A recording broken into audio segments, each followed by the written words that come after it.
In this video, I'm going to demonstrate the use of the textContent property and the innerHTML property. So if we navigate over to your text, I'm in the Document Object Model section of your book. And if you scroll down maybe about 3/4 of the way down the page, right here on Modifying DOM Node Content, you'll see a description of each of these properties.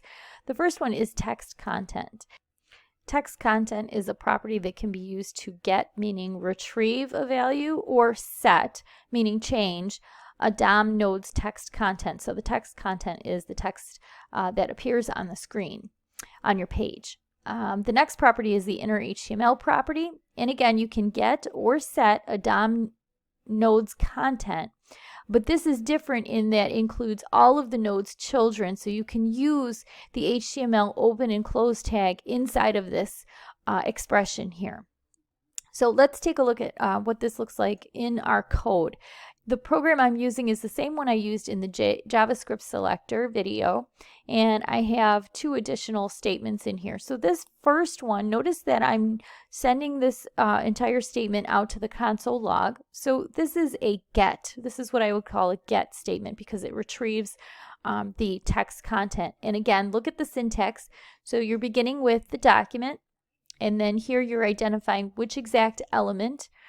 So you are get element by ID, the element with the ID values. And if I look at my HTML, that is this p tag right here. So notice that the ID is set to values and the content is my test para. All right, so let's try that one first. And again, this is going to be a retrieval. So it's document, then specify the element, then name the property.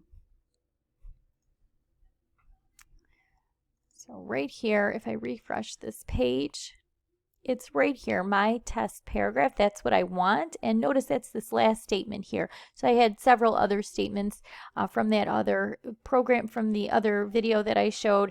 But this is text content. And the next one, what I want to do, now notice what I want to change here.